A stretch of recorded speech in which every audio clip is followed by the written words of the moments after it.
Nicole moved out to SoCal because she was sick of the snow. She wasn't there very long before I met her, proposed a month after our first date, and promptly dragged her back east, where I'd recently accepted a new position as the Black Robin Williams for an elite private school.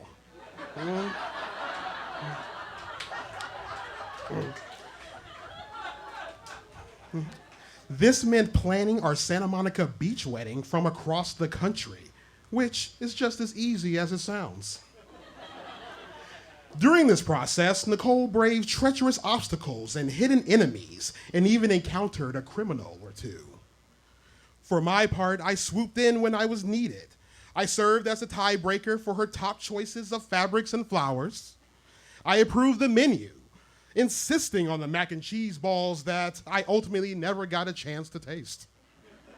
I hounded the DJ with daily updates to the reception playlist, but take it from me, no matter how much you want him to simply replicate your high school mixtapes, a professional DJ will still play You Make Me Want to Shout, and he'll be right to do so.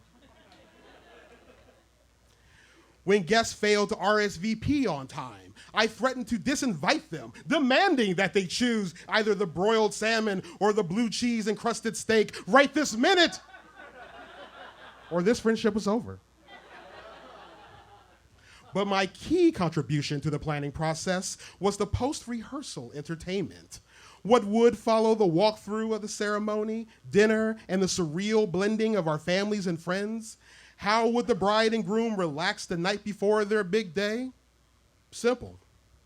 They go see The Dark Knight Rises at midnight in IMAX. I've been waiting 4 years to see this movie. Longer, in fact, than I even know Nicole at that point. Talk about timing, it had been slated for nationwide release on the day of our rehearsal dinner. So I ordered the tickets 2 months in advance and invited those I knew who'd be down among my friends from high school and college, definitely more groomsmen than bridesmaids.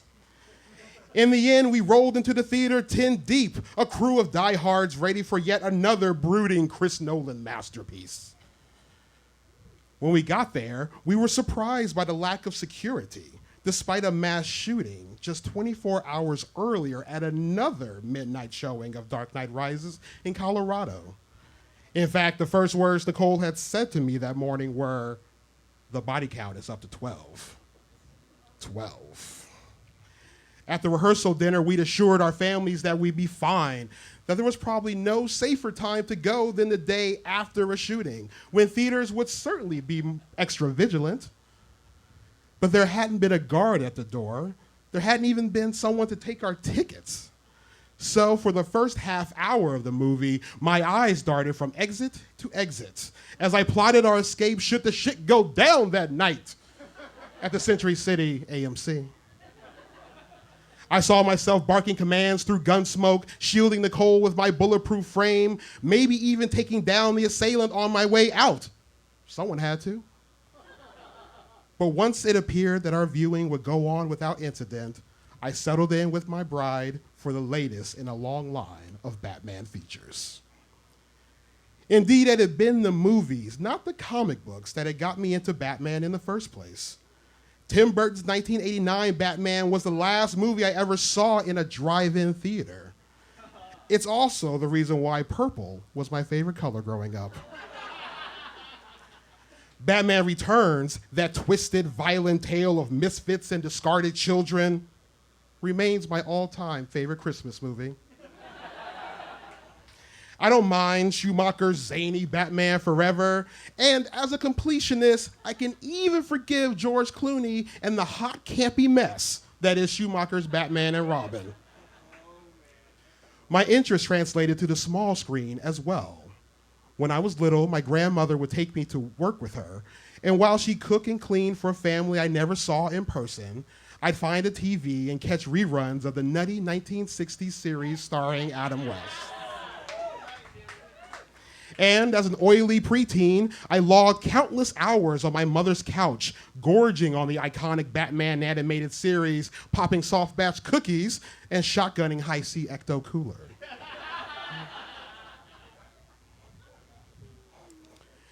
I would return to that couch later as an adult, after losing all semblance of my success up to that point.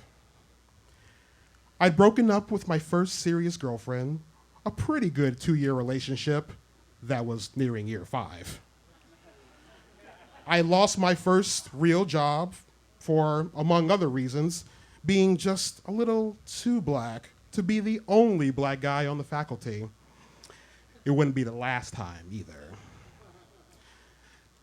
I had to move out of my apartment, a decent 1-bedroom in West LA that didn't get much sunlight, but came with new carpet and my own parking space.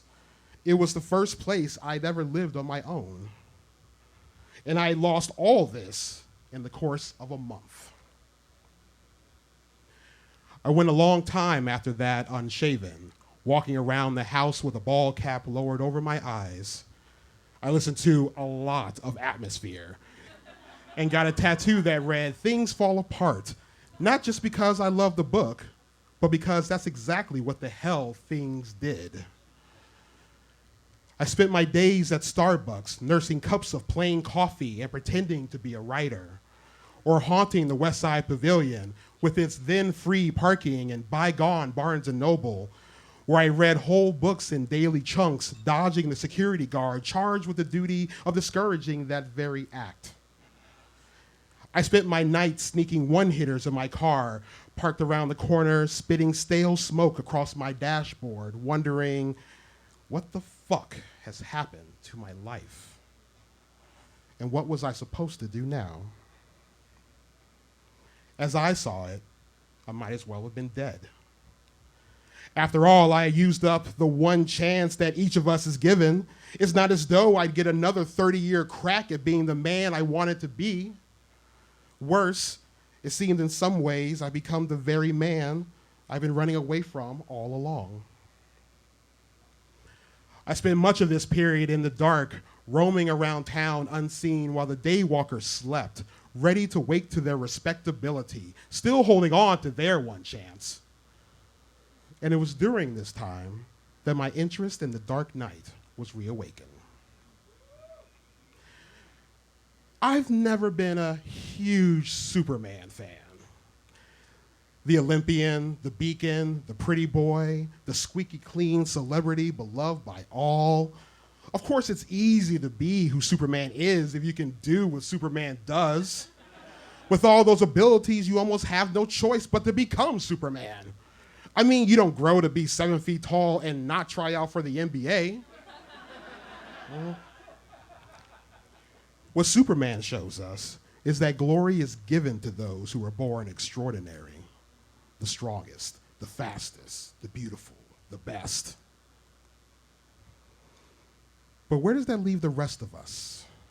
Those of us saddled with our humanity, the awkward, the lonely, the escapist, the outsiders, the freaks, and the failures. Clark Kent doesn't need Superman. He barely needs a disguise. He was born to play that role. Batman, on the other hand, is flawed. A flesh and blood human being born among the gods. It wasn't until later that I understood and could appreciate that Batman is also basically insane. And I don't mean insane like, have you tried the wings here, bro? I mean, they are insane. I mean that he is legitimately damaged. What we see in Batman is the imagination of a broken and pissed off little boy who witnesses his parents' murder and whom the cops then find sitting in a pool of blood, clutching his dead mother's pearls. From that moment on, life as he once knew it was over. It's time for a plan B. And rather than running from that night, he runs towards it. And in the face of this tragedy, he says, fuck therapy, and instead travels the world to learn from criminals and assassins. He trains his body and his mind, steeling himself, preparing for his resurrection. He returns to Gotham City a bigger, badder version of himself, ready to seek out his symbolic revenge, dressed in the darkness of his past. He carves out a hiding place for himself where he can be alone with his toys and his thoughts, his mind thick with violence, emerging only when he's needed, summoned by the bat signal flashing across the sky. What Batman shows us is that catastrophe breeds purpose. And with purpose, anybody can find life after death. As The Dark Knight Rises ends, we find Bruce Wayne alive and well, living under a new identity in a new place with the lovely Selina Kyle at his side. I can't recall another Batman arc that ends with the Caped Crusader comfortably retired with a life partner, no less. His story always ends with him bitter or cynical or paranoid or dead, always alone. Because as much as we all love Batman, what woman could truly love Bruce Wayne? Could she ever really know him? Sure, she learned the basic facts of his life, his backstory, the timeline of his adolescence, a handful of acceptable anecdotes. She'd take note of the tragedy of his past, but could she understand how deep the damage ran past the visible scars? Could she understand what it meant to be damaged? If she could, she'd be someone worth coming out of his cave for. Someone who let him be her hero, but tough enough to come to his rescue as well. Someone who'd pry the string of pearls from his hands and carefully wipe the blood from his fingers. Someone who'd see through his mask, but wait until he's ready to remove it. Because like Selina Kyle, she'd have her own darkness to contend with. Indeed, she would be the perfect partner because she'd understand why he needed Batman. It was fitting that after years of watching Batman on screen, I'd share this viewing with Nicole because she indulges me and my imagination.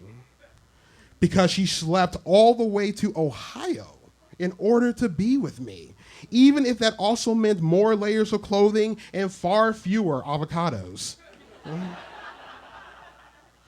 Because after we watched Dark Knight Rises, she stood by patiently, T-minus 12 hours before our wedding, while my buddies and I smoked cigarettes, recapping what we had just seen, prattling on about comic books and impersonating Bane. Because later on, she looked so beautiful walking down that aisle. And because at the reception, between our grand entrance to Tupac's California Love and our slow exit to Ice Cube's It Was a Good Day,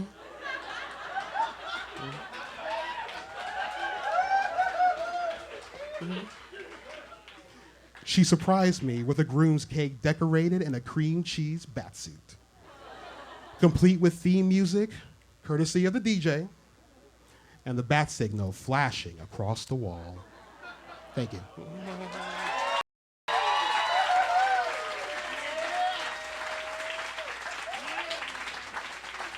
Dustin Marquel, first timer, this guy.